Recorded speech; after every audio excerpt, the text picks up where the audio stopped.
Olá, pessoal, vamos continuar. O que é uma colônia? Dizemos que um território é uma colônia quando se estabelece a relação de dependência e controle político e econômico imposta pela metrópole, ou seja, por quem o controla. No nosso caso, o território brasileiro passou a ser uma colônia de Portugal à metrópole.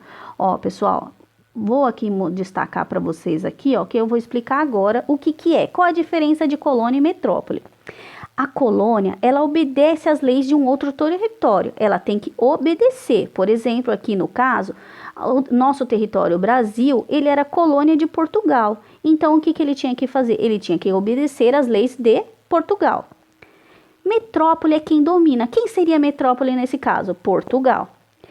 Aí o que acontecia? A colônia ela é dominada, ela não tem autonomia, ela não pode trabalhar sozinha, ela depende da metrópole. A colônia oferece produtos que ajudam a economia da metrópole. É igual falar aqui logo abaixo, ó. Vamos aqui, ó. Descer mais um pouquinho aqui, ó. Que fala sobre a função básica de uma colônia, ó. Ó o que está falando aqui, ó. Vamos sublinhar aqui para vocês destacar aqui, ó. A função básica de uma colônia é produzir e fornecer à metrópole produtos de grande importância e que complementem as necessidades econômicas dessa metrópole. O que acontece aí? A colônia serve para favorecer a metrópole. Por quê? A colônia, ela oferece a matéria-prima que ela tem ali naquele território e ela passa para quem? Para a metrópole, para os portugueses. O que os portugueses fazem? Eles pegam esses produtos e comercializam com alto valor. Vamos lá, só que agora nós vamos passar para o terceiro parágrafo aqui, ó, vou subir, ó. O que caracteriza, aqui, ó, peraí, deixa eu sublinhar aqui para vocês, ó, exclusivo colonial e monopólio. Vamos falar sobre esse trechinho aí. O que seria esse exclusivo colonial? A colônia, ela não tinha liberdade, ela só poderia comercializar com a sua metrópole. Por exemplo, a nossa colônia, nosso território Brasil, ele não poderia fornecer os produtos que ali encontrados para outros países, somente para Portugal, que seria a metrópole do nosso território. Não havia possibilidade de comercializar com outros países, porque eles não liberavam isso. Mas vamos continuar lendo aqui mais um pouco no texto para eu explicar, tá?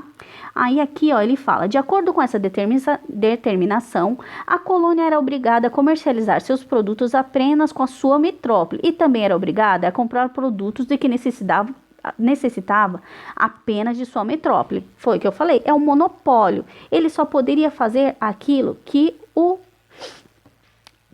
a metrópole determinava para eles. Ver um processo.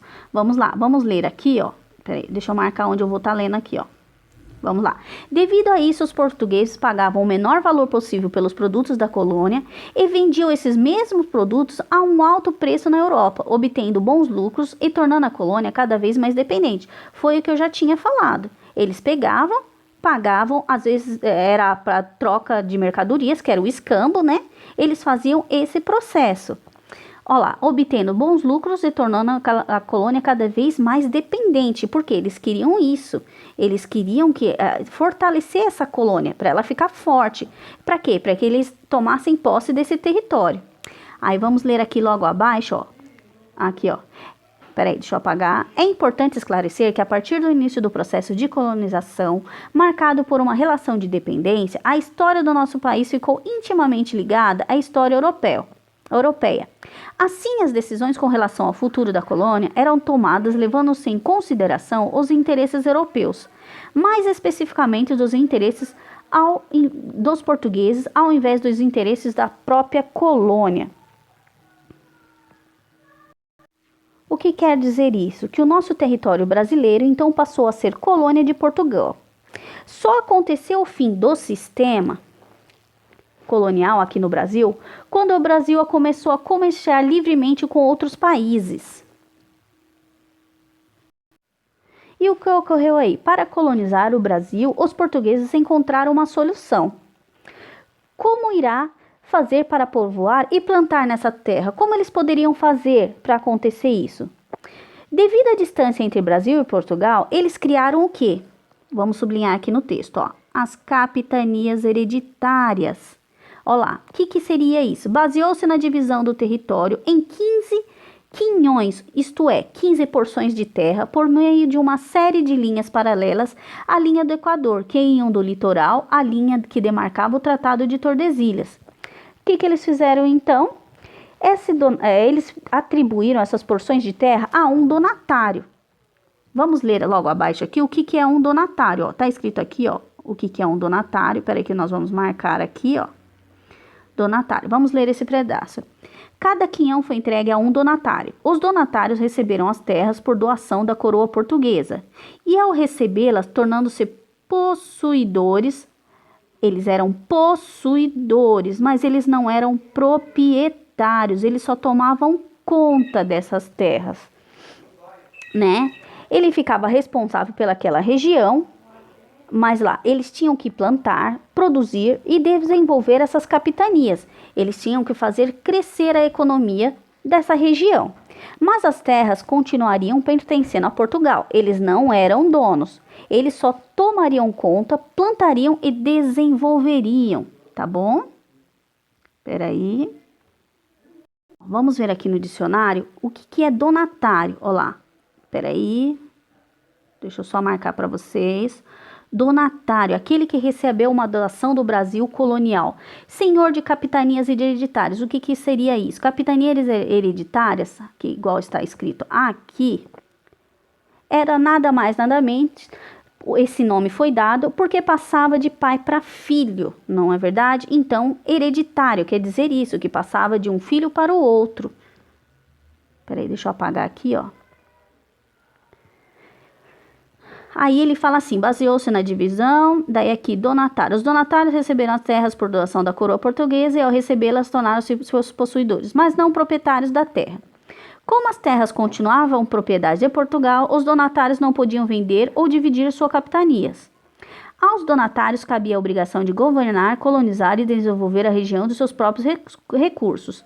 Dessa forma, Portugal continuava a dominar o território, mas cada região passou a ter alguém com interesses próprios e motivos suficientes para não deixar aquela faixa de terra ser invadida. Mas o que ocorreu? Não deu certo essas capitanias hereditárias e eles acabaram fracassando. Eram 15 capitanias, somente 2 obteram êxito, que foi a de São Vicente e a de Pernambuco. As capitanias hereditárias fracassavam por falta de recursos dos donatários, falta de dinheiro e distância dos núcleos, porque as regiões eram muito distantes. E por causa dos constantes atritos com os indígenas, né? Porque os indígenas não eram bobos. Eles sabiam o que eles estavam fazendo e com o passar do tempo, mais ainda. Só aí onde foi ocorrendo o quê? Esses atritos, brigas, né? Por causa desses produtos. E no caso das capitanias, elas exigiam grandes investimentos financeiros. Ó, logo aqui acima, deixa eu marcar para vocês aqui o ponto que eu estou explicando, tá bom? Ó lá, que ficavam a cargo de seus donatários. E foi onde eu falei que o quê? E faltava recursos, né, para isso. E o que aconteceu? Portugal, então, tomou uma decisão. Instalaram, então, o governo geral. Ó, vamos aqui descer, ó. Devido às dificuldades apresentadas pelas capitanias, que está aqui, ó. O governo português decidiu criar, em 1549, o governo geral. A ideia era que se estabelecesse na colônia um centro que ajudasse as capitanias. Para a sede do governo geral, escolheu-se as capitanias da Baía de Todos os Santos e Salvador tornou-se o quê? A primeira capital no Brasil. Quando aconteceu o governo geral, não foram extintas as capitanias. Eles funcionavam juntos, um ajudava o outro. Aonde aquele que teria dificuldade, quando houve a instalação do governo geral, houve o surgimento da nossa primeira capital. Foi o que eu falei, Salvador, nesse pedaço que eu acabei de ler. Aí aqui, ó, logo abaixo, vamos ler aqui, ó. Deixa eu subir a tela. Como representante da coroa, o governo criou cargos que auxiliassem o funcionamento da colônia. O ouvidor era responsável pela administração da justiça. Capitão-mor era responsável pela vigilância do litoral, impedindo a invasão do território e a prática da pirataria. Esse era o nome de quem cuidava desse território, para que não invadissem essas terras. O ouvidor, ele era representante da justiça. Ele era responsável por administrar essa parte. E quem era o provedor-mor? Ele controlava as arrecadações da metrópole, cuidava do dinheiro. Esse era o provedor-mor. O governo geral conseguiu manter a relação entre colônia e metrópole ao longo de 300 anos, por fazer com que os colonos e os habitantes da colônia assumissem ideias e adotassem o modo de vida imposto pela metrópole. Esse processo de dominação desenvolveu-se por meio de distribuição de títulos de nobreza e de cargos administrativos que, apesar de não terem real valor, faziam que os colonos se sentissem participantes da vida da metrópole. Então aqui, Salvador, como Salvador era a capitania que ficava no meio do território e o acesso era mais fácil, por essa questão geográfica, colocaram Salvador como a capital.